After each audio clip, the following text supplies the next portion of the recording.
മഴത്തോരു മുൻപേ എന്ന മനോഹരമായ പരമ്പരയിൽ ഉടൻ വരുവാൻ പോകുന്ന മറ്റൊരു അടിപൊളി എപ്പിസോഡിലേക്ക് വീണ്ടും എല്ലാവർക്കും സ്വാഗതം. വീഡിയോയിലേക്ക് കടക്കുന്നതിന് മുൻപ് ഒരു കാര്യം പ്രത്യേകം ഓർപ്പിക്കുന്നത്, നിങ്ങൾ ഈ ചാനൽ സബ്സ്ക്രൈബ് ചെയ്യാതെയാണ് കാണുന്നതെങ്കിൽ ദയവ് ചെയ്ത് ഒന്ന് സബ്സ്ക്രൈബ് ചെയ്ത് കൂടെ കൂടുക. കാരണം വീഡിയോ കാണുന്നവരിൽ നല്ലൊരു ശതമാനം ആൾക്കാരും സബ്സ്ക്രൈബ് ചെയ്യാതെ പോകുന്നവരാണ്. ഒപ്പം വീഡിയോ ഇഷ്ടപ്പെട്ടാൽ ലൈക്ക് ചെയ്യുവാനും ഹൈപ്പ് ചെയ്യുവാനും നിങ്ങളുടെ വിലയേറിയ അഭിപ്രായങ്ങൾ കമന്റ് ബോക്സിൽ രേഖപ്പെടുത്തുവാനും മറക്കരുത്. വീഡിയോയിലേക്ക് പോകാം. 31 ദിവസം നീണ്ട ട്രീറ്റ്മെന്റ് ടോണിയെ സംബന്ധിച്ചിടത്തോളം ഒരു പുനർജനി തന്നെയായിരുന്നു. മിക്ക ദിവസങ്ങളിൽ ഷെറിൻ അവനോടൊപ്പം ചികിത്സാ കേന്ദ്രത്തിലുണ്ടായിരുന്നു. ചില ദിവസങ്ങളിൽ ചിന്നുമോളും അവർക്കൊപ്പം താമസിച്ചു. രേവതിക്കുട്ടിയോ ഗ്രേസമ്മയോ വന്ന് ചിന്നുമോളെ കൂട്ടിക്കൊണ്ടുപോയി 2-3 ദിവസം പിന്നിടുമ്പോഴേക്കും ടോണി ഷെറിനോട് പറയും, ബോറടിക്കുന്നു, നീ കൊച്ചിനെ ഇങ്ങോട്ട് കൊണ്ടുവരാൻ പറ. മാമച്ചനോ ഗ്രേസമ്മയോ എല്ലാ ദിവസവും ചികിത്സാ കേന്ദ്രത്തിൽ വന്നു പോയിക്കൊണ്ടിരുന്നതിനാൽ മോളെ കൊണ്ടുവരുന്നത് എളുപ്പവുമായിരുന്നു. ചിന്നുമോൾ വന്നു കഴിഞ്ഞാൽ പിന്നെ ടോണിയുടെ മുറി സജീവമാകും. പിന്നെ അവൾക്ക് ചിത്രകഥ വായിച്ചു കൊടുക്കണം, പടം വരച്ചു കൊടുക്കണം, അവളുടെ സംശയങ്ങൾക്ക് വിശദീകരണം നൽകണം. രാവിലെയും വൈകിട്ടും ടോണി ചിന്നുമോളെയും കൂട്ടി വളപ്പിലും പൂന്തോട്ടത്തിലും കുളക്കരയിലും ഒക്കെ കറങ്ങി നടക്കും. ഇടയ്ക്ക് ടോണി അവളുടെ മടിയിലേക്ക് ഒരു തലയണ എടുത്തു വെച്ച് അതിന്മേൽ തല വെച്ച് കിടന്നിട്ട് ഒരു ചീപ്പെടുത്ത് കയ്യിൽ കൊടുക്കും. ടോണിയുടെ മുടി ചീകുന്ന ജോലി അവൾ ചെയ്തുകൊണ്ടേയിരിക്കും. അവനതൊരു സുഖമാണ്. ചിന്നുമോൾ മുറിയിലില്ലാത്തപ്പോൾ ടോണി പത്രമാസികകൾ വായിച്ചുകൊണ്ട് കിടക്കും. ഇടയ്ക്ക് ഷെറിനോട് സംസാരിച്ച് തങ്ങൾ വേർപിരിഞ്ഞവരാണ് എന്നുള്ള കാര്യം പോലും ചിലപ്പോൾ അവർ മറന്നുപോകുമായിരുന്നു. ഷെറിൻ അവന്റെ ഭാര്യയായിരുന്നപ്പോഴെത്തിയതുപോലെ ചിലപ്പോൾ പരിഭവിക്കുകയും ചിണുങ്ങുകയും പോലും ചെയ്യുമായിരുന്നു. താൻ ഉപേക്ഷിച്ചവളാണ് ഇതെന്നുള്ള സത്യം വിസ്മരിച്ച് ടോണിയും ചിലപ്പോൾ അവളോട് അധികാരം കാട്ടുകയും വഴക്കു പറയുകയും ചെയ്യുമായിരുന്നു. ദിനരാത്രങ്ങൾ കടന്നുപോകവേ ടോണിക്ക് വിശ്വാസമായി തുടങ്ങി, തനിക്ക് വേണമെങ്കിൽ ഇനിയും ഒരു ജീവിതം കൂടി ജീവിക്കാമെന്ന്. ചതിക്കപ്പെടുകയും ജീവിതം പാതി വഴിയിൽ ഉപേക്ഷിക്കപ്പെടുകയും ചെയ്തതിൻ്റെ തീവ്രവേദന മങ്ങി. ഒറ്റപ്പെട്ടു പോയല്ലോ എന്നുള്ള ഹൃദയ വിലാപവും അടങ്ങി. തനിക്ക് ആരൊക്കെയുണ്ട്? അരിച്ചരിച്ചു നോക്കിയാൽ ആരെയും കാണുവാൻ കഴിയുന്നില്ല. എങ്കിലും ഒപ്പം ആരോ നടക്കുന്ന കാലച്ചാർ. തളർന്നു നിൽക്കുമ്പോൾ കുളിർകാറ്റ് പോലൊരു തലോടൽ, വിഷമം തോന്നുമ്പോൾ താരാട്ടുപോലൊരു സാന്ത്വനം, അധൈര്യം തോന്നുമ്പോൾ ഞാൻ കൂടെയുണ്ട് എന്നൊരു പിന്തുണ. മിക്ക ദിവസങ്ങളിലും ടോണിക്ക് സന്ദർശകരുണ്ടായിരുന്നു. ദീനാമ്മയോ അവരുടെ ബന്ധുക്കളോ മാമച്ചനോ ഗ്രേസമ്മയോ രേവതിക്കുട്ടിയോ ആരെങ്കിലുമൊക്കെ വന്ന് അവനെ കാണുകയും സന്തോഷത്തോടും പ്രത്യാശയോടും കൂടെ സംസാരിക്കുകയും ചെയ്തു. അങ്ങനെയിരിക്കെ ഒരു ദിവസം ടോണി ഷെറിനോട് പറയുകയാണ്, നിന്റെ പഴയ അമ്മായിയപ്പൻ എനിക്ക് വേണ്ടി ഇത്രയെല്ലാം ചെയ്തു തന്നല്ലോ. മൂപ്പരോട് പറ എനിക്കൊരു പെണ്ണിനെ കൂടി തപ്പിയെടുത്തു തരാൻ. 2ാം കെട്ടും പ്രസവിച്ചതും കാമുകൻ ചവറ്റുകൊട്ടയിൽ തള്ളിയതൊന്നും എനിക്ക് വേണ്ട. ഒരു പുതിയ പെണ്ണിനെ തന്നെ കല്യാണം കഴിച്ചിട്ട് വേണം എനിക്കും ചിന്നുമോളെ പോലൊരു മോളുണ്ടാകുമോ എന്ന് പരീക്ഷിക്കാൻ. നീ നിന്റെ കല്യാണത്തിന് മുമ്പ് കഴിവ് തെളിയിച്ചവളാണല്ലോ. പരിഹാസവും കുത്തുവാക്കുമാണെന്ന് ഷെറിനറിയാം. 2 നാളുകൾക്ക് ശേഷം മാമച്ചൻ ചികിത്സാ കേന്ദ്രത്തിൽ വന്നപ്പോൾ ടോണിയോട് പറയുകയാണ്, ഞാൻ അന്വേഷിക്കാൻ ടോണി, നിനക്ക് പറ്റിയൊരു പെണ്ണിനെ കണ്ടുപിടിക്കാൻ. അതിന് വലിയ ബുദ്ധിമുട്ടൊന്നും ഉണ്ടാവില്ല, നിനക്ക് അതിനുള്ള യോഗ്യതയൊക്കെയുണ്ട്. അത് കേട്ടപ്പോൾ ടോണിയുടെ മുഖത്ത് ഒരു ജാള്യത പടർന്നു. പെട്ടെന്ന് അയാൾ പറയുകയാണ്, അത് അങ്കിളെ, ഞാൻ അവളെ കളിയാക്കാൻ വേണ്ടി പറഞ്ഞതേ ഉള്ളൂ, വെറുതെ. ടോണി ഒരു കല്യാണം കഴിക്കണം. ആഗ്രഹം പോലെ ഒരു പുതിയ പെണ്ണിനെ തന്നെ കല്യാണം കഴിക്കണം. നഷ്ടപ്പെട്ടത് വീണ്ടെടുക്കുന്നിടത്തോളം സംതൃപ്തി വേറൊന്നിനും കിട്ടില്ലല്ലോ. ടോണിക്ക് നല്ലൊരു ദാമ്പത്യ ജീവിതം നഷ്ടമായി, പക്ഷേ ഞങ്ങൾ എപ്പോഴും കൂടെ ഉണ്ടാവും. 31-ാം ദിവസം ടോണിയെ കൂട്ടിക്കൊണ്ടുപോകുവാൻ മൂവാറ്റുപുഴയിൽ നിന്നും ദീനാമ്മയും നിവ്യയും ആൽവിനും കൂടി വന്നു. എറണാകുളത്ത് നിന്നും മാമച്ചനും ഗ്രേസമ്മയും രേവതിക്കുട്ടിയും ചിന്നുമോളും വന്നിട്ടുണ്ടായിരുന്നു. ഷെറിൻ രാവിലെ തന്നെ ടോണിയുടെ സാധനങ്ങളെല്ലാം പാക്ക് ചെയ്തു വെച്ചിരുന്നു. ഇനിയെന്താ, ബില്ല് പേ ചെയ്തില്ലേ? ടോണിയെ നോക്കി ദീനാമ്മ ചോദിക്കുകയാണ്. അപ്പോൾ മാമച്ചൻ, അതെല്ലാം കഴിഞ്ഞു, പ്രയാസപ്പെടണ്ട. അപ്പോൾ ടോണി പറയുകയാണ്, അങ്കിളിന് ഞാൻ കുറേ പൈസ തരാനുണ്ട്, ഞാൻ ആ കടം വീട്ടിക്കൊള്ളാം കേട്ടോ. പൈസ മാത്രമല്ലല്ലോ ടോണി, സമയം, ചിന്ത, യാത്ര, എല്ലാ കടങ്ങളും വീട്ടാൻ ടോണിക്ക് പറ്റുമോ? ടോണി മറുപടി പറയാതെ തൻ്റെ ബാഗ് എടുത്തു. ചിന്നുമോളുടെ കവിളത്ത് അവനൊന്ന് തലോടി. എന്നിട്ട് പറയുകയാണ്, അങ്കിൾ പോട്ടെ മോളെ. മൂന്നാറ്റുപുഴയല്ലേ അങ്കിളെ? ചിന്നുമോൾ ചോദിക്കുകയാണ്. മൂന്നാറ്റുപുഴയല്ല, മൂവാറ്റുപുഴ, ടോണി ചിരിച്ചുകൊണ്ട് തിരുത്തി. ആ, അത് തന്നെ ഞാനും പറഞ്ഞേ. അപ്പോൾ മാമച്ചൻ, ടോണി കേട്ടതിൻ്റെ കുഴപ്പമാ, മോള് കറക്റ്റായിട്ടാണ് പറഞ്ഞത്. അപ്പോൾ വീണ്ടും ടോണി ചിന്നുമോളുടെ താടിക്ക് പിടിച്ചുകൊണ്ട് പറയുക, ആ ശരിയാ, സമ്മതിച്ചു. പക്ഷെ അങ്കിളിന് ഇനി ആരും മുടി ചീകി തരും? അങ്കിളുടെ മീശ ആരാണ് ചീകി ഒതുക്കി വെക്കുക? ഞാൻ മൂവാറ്റുപുഴ ചെല്ലുമ്പോൾ ചിന്നുമോൾ അവിടെ ഇല്ലല്ലോ. ഉടൻ തന്നെ ചിന്നുമോൾ അതിന് പരിഹാരമായി പറയുകയാണ്, അങ്ങനെ തോന്നുമ്പോൾ അങ്കിള് ഞങ്ങളുടെ വീട്ടിലോട്ട് വന്നാൽ മതി. മുറി വിട്ടിറങ്ങുന്നതിന് മുമ്പ് ഷെറിൻ ടോണിയെ ഒന്ന് നോക്കി. തന്നോടൊരു നല്ല വാക്കെങ്കിലും പറയുമെന്ന് അവൾ പ്രതീക്ഷിച്ചിരുന്നു. 1 മാസത്തോളം എല്ലാം മറന്ന് താൻ പരിചരിച്ചതാണ്. പക്ഷെ ടോണി അവളെ നോക്കിയത് കൂടിയില്ല. അവർ കാറിന്റെ സമീപം എത്തിയപ്പോൾ മാമച്ചൻ പറയുകയാണ്, ഞാൻ കാറിൽ കൊണ്ടാക്കാൻ ടോണി, മൂവാറ്റുപുഴ വരെ പോയാൽ പോരെ?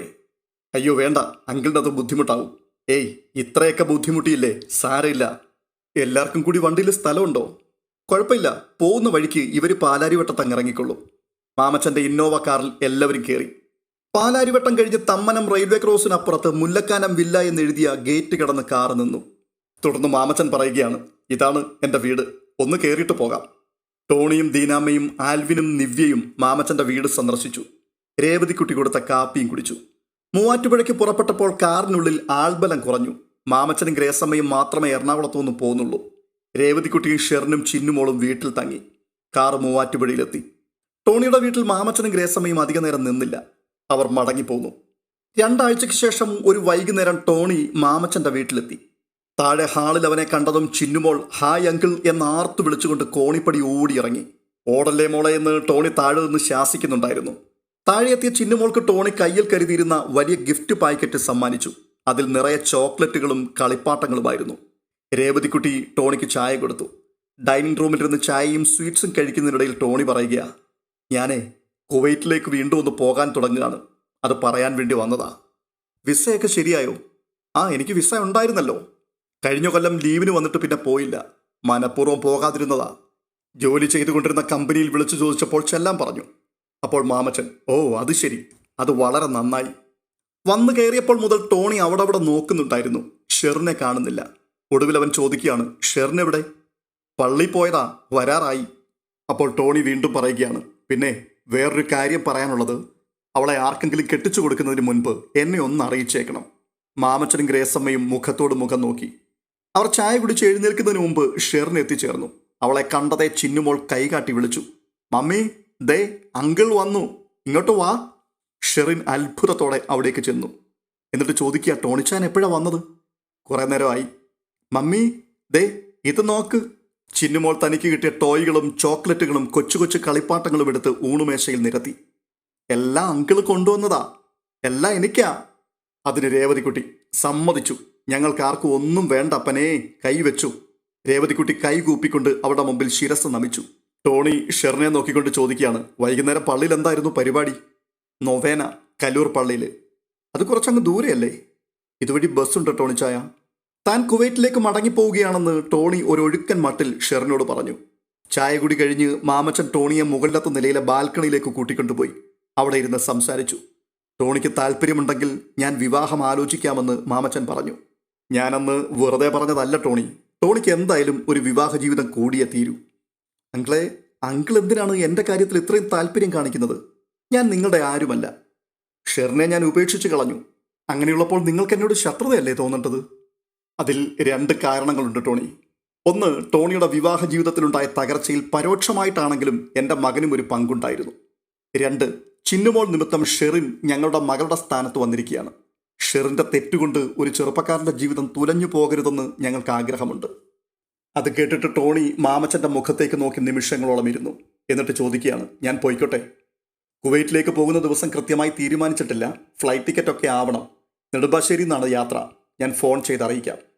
Wish you all the best. Mamachan അവന് ഷേക്ക് ഹാൻഡ് നൽകി. ഷെറിൻ പള്ളിയിൽ പോയ വേഷം മാറുകയായിരുന്നു. നൈറ്റി എടുത്തിട്ട് അരപ്പട്ട കെട്ടുന്നതിനിടയിൽ വാതിലിൽ മുട്ടുന്നത് കേട്ടു. കട്ടിലിൽ കൊച്ചു കാർ ഓടിക്കുകയാണ് ചിന്നുമോൾ. ചിന്നുമോൾ ചെന്ന് വാതിൽ തുറന്നു.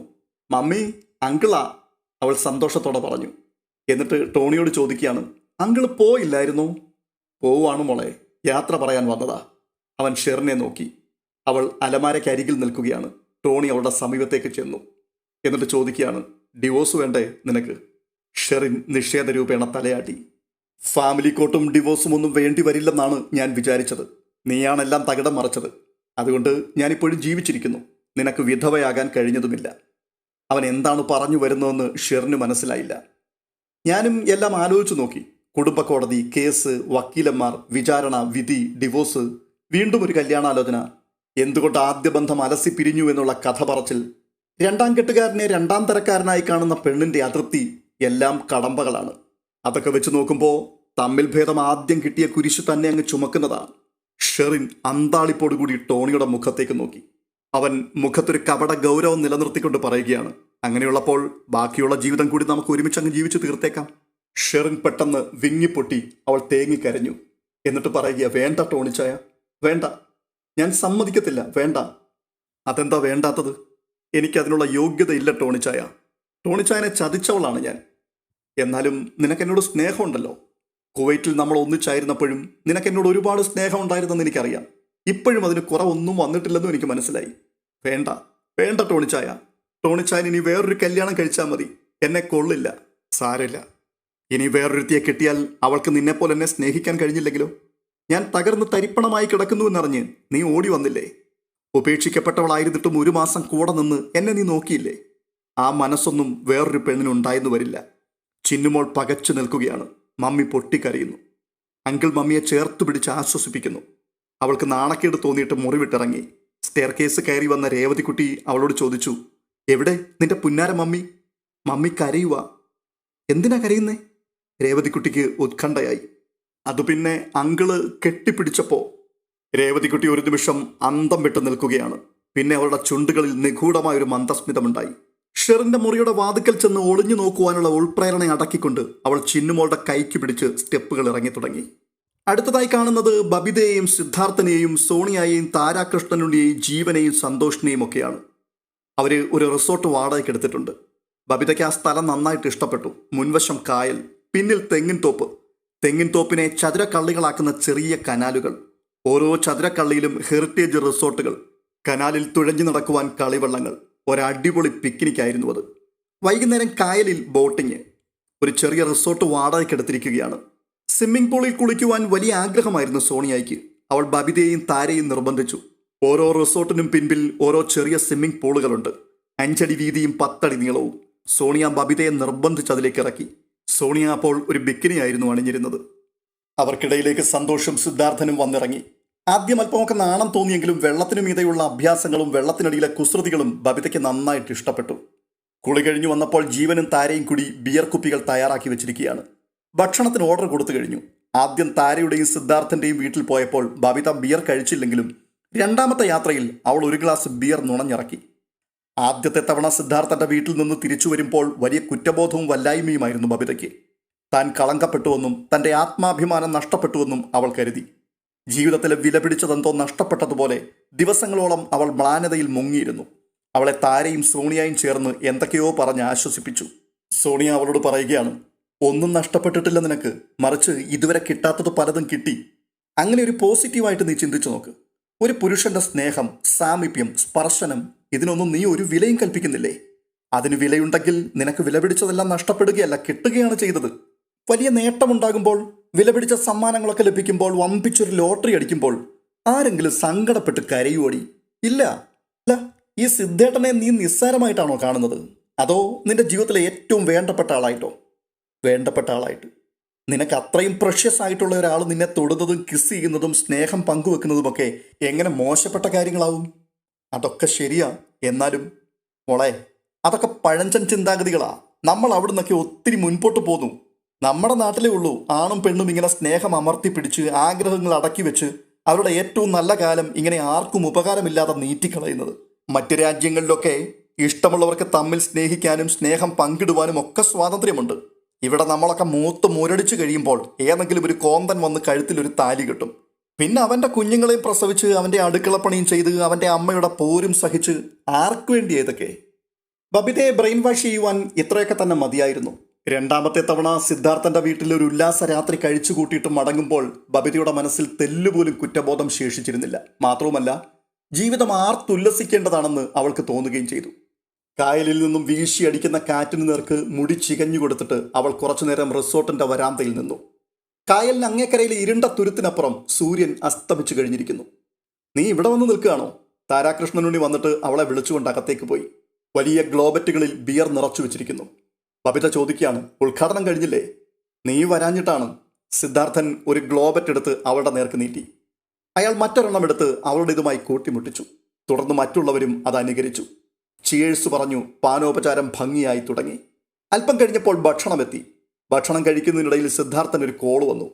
അത് അറ്റൻഡ് ചെയ്തുകൊണ്ട് അയാൾ പുറത്തേക്ക് ഇറങ്ങി. കുറെ കഴിഞ്ഞിട്ടും സിദ്ധാർത്ഥനെ കാണാഞ്ഞ് ബബിത സിറ്റൗട്ടിലേക്ക് ഇറങ്ങി നോക്കി. സിദ്ധാർത്ഥൻ കായലിൽ നിന്നുള്ള കനാലിന്റെ അരികിൽ നിൽപ്പുണ്ടായിരുന്നു. കനാലിനപ്പുറത്ത് 2 പേർ നിൽപ്പുണ്ട്. ബബിത വിളിച്ചപ്പോൾ സിദ്ധാർത്ഥൻ തിരികെ വന്നു. ആരാ അത്?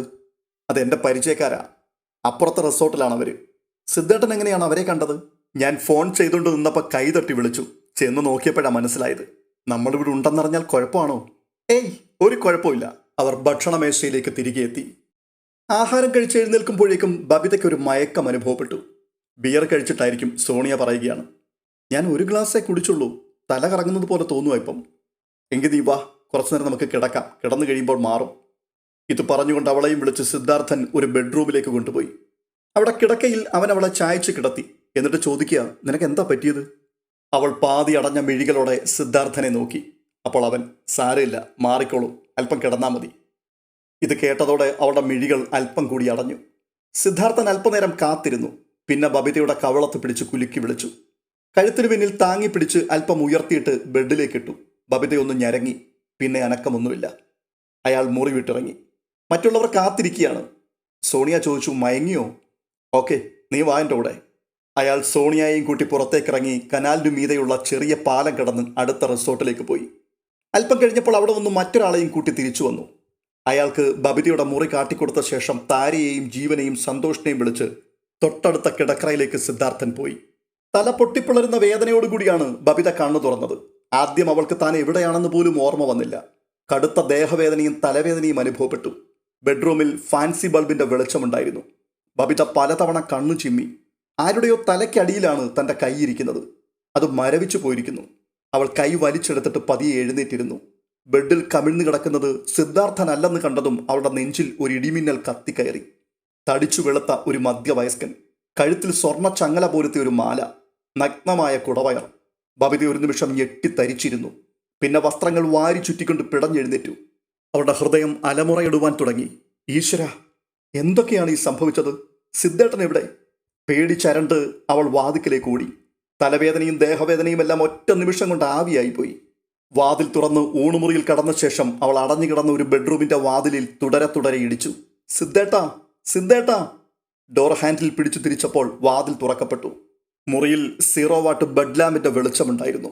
ബബിതയുണ്ടാക്കിയ ബഹളം കേട്ട് താരയുടെ വയറ്റത്തു നിന്നും തല പൊക്കി നോക്കുകയായിരുന്നു സിദ്ധാർത്ഥൻ. താര ഇപ്പോഴും ഉറക്കമാണ്. അവളുടെ തൊട്ടപ്പുറത്ത് സന്തോഷ് കിടന്നുറങ്ങുന്നുണ്ട്. ഞെട്ടിപ്പകച്ച് പാതി വായ തുറന്ന് കണ്ണുമിഴിച്ചു നിൽക്കുകയാണ് ബബിത. അവൾക്ക് കണ്ണിൽ കണ്ടതൊന്നും വിശ്വസിക്കുവാൻ കഴിയുന്നില്ല. ശബ്ദവുമില്ല, ശ്വാസവുമില്ല. സിദ്ധാർത്ഥൻ ലൈറ്റിട്ടു. ബബിതയുടെ അടുത്തേക്ക് വന്നു. അവൾ ഭീതിയോടെ അയാളെ തന്നെ നോക്കി നിൽക്കുകയാണ്. പിന്നെ ഉറക്ക നിലവിളിച്ചുകൊണ്ട് പിന്തിരിഞ്ഞോടാൻ ഭാവിച്ചു. സിദ്ധാർത്ഥൻ കടന്നു പിടിച്ച് അവളുടെ വായ് പൊത്തി. ബബിത സർവ്വശക്തിയും എടുത്ത് കുതറി. സന്തോഷം താരയും പെട്ടെന്നുണർന്നു. ബബിത ഭ്രാന്തു പിടിച്ചതുപോലെ കുതറി പിടഞ്ഞുകൊണ്ടിരിക്കുകയാണ്. ഒടുവിൽ സിദ്ധാർത്ഥൻ കൈവീശി അവളുടെ മുഖത്തൊരൊറ്റ അടിയടിച്ചു. ബബിത വേച്ചു ചെന്ന് ഭിത്തിയിലേക്ക് ചാരി. അവളുടെ മൂക്കിലൂടെ ഒരു ചോരച്ചാൽ ഒഴുകി വന്നു. നീ കണ്ടത് തന്നെയാണ് സത്യം. താര എൻ്റെ സഹോദരിയൊന്നുമല്ല, ഞാൻ സിദ്ധാർത്ഥനുമല്ല. നമ്മൾ ആദ്യം പോയ വീടുണ്ടല്ലോ, അത് ഞങ്ങളുടെ വീടുമല്ല. തുടർന്ന് അയാൾ ടീപ്പോയിലിരുന്ന മൊബൈൽ എടുത്തുകൊണ്ടുവന്ന് അതിലെ ചില ബട്ടണുകൾ പ്രസ് ചെയ്തു. അത് ബബിതയുടെ മുഖത്തിന് നേർക്ക് നീട്ടിപ്പിടിച്ചുകൊണ്ട് പറയുക, കണ്ണു തുറന്ന് കണ്ടോടി, നിന്റെ അഭ്യാസങ്ങൾ മുഴുവനും ഇതിനകത്തുണ്ട്. ഇന്നത്തെ മാത്രമല്ല, ഇതിന് മുമ്പത്തേതും. ഞങ്ങളെ കേസിൽ കൊടുക്കാമെന്നൊന്നും വിചാരിച്ചേക്കരുത്. നീ 18 വയസ്സ് തികയാത്തവളൊന്നുമല്ല. പൂർണ്ണ സമ്മതത്തോടെയാണ് ഞങ്ങൾക്കൊപ്പം നീ ഇറങ്ങിത്തിരിച്ചിരിക്കുന്നത്. അതിൻ്റെ തെളിവുണ്ട്. ബബിത പൊടുന്നനെ അവിടെ നിന്ന് പൊട്ടിക്കരഞ്ഞു. അയാൾ അവളുടെ മുഖത്തിന് നേർക്ക് വിരൽ ചൂണ്ടിക്കൊണ്ട് പറയുകയാണ്, ശബ്ദിക്കരുത്. മര്യാദയ്ക്ക് ഞാൻ പറയുന്നതനുസരിച്ചോണം. ഇല്ലെങ്കിലേ ഈ വീഡിയോസ് ലോകത്തുള്ള മുഴുവൻ മൊബൈലുകളിലും പകർച്ചവ്യാധി പോലെ പടന്നു കയറും. ബബിത അതോടെ വായി പൂട്ടി കരച്ചിലടക്കി. മഴത്തോരു മുൻപേ എന്ന ഈ മനോഹരമായ പരമ്പര ഉദ്വേഗജനകമായ വഴിത്തിരിവുകളിലേക്ക് വീണ്ടും എത്തുകയാണ്. ത്രില്ലടിപ്പിക്കുവാൻ പോകുന്ന അടുത്ത മുഹൂർത്തങ്ങൾക്ക് വേണ്ടി വീണ്ടും നമുക്ക് കാത്തിരിക്കാം. ഈ വീഡിയോ നിങ്ങൾക്ക് ഇഷ്ടപ്പെട്ടിട്ടുണ്ടെങ്കിൽ ദയവായി ഒന്ന് ലൈക്ക് ചെയ്യുവാനും ഹൈപ്പ് ചെയ്യുവാനും ഒപ്പം നിങ്ങളുടെ വിലയേറിയ അഭിപ്രായങ്ങൾ കമൻറ്റ് ചെയ്യുവാനും മറക്കരുത്. അടുത്ത വീഡിയോയിൽ കാണും വരേക്കും ബൈ ബൈ.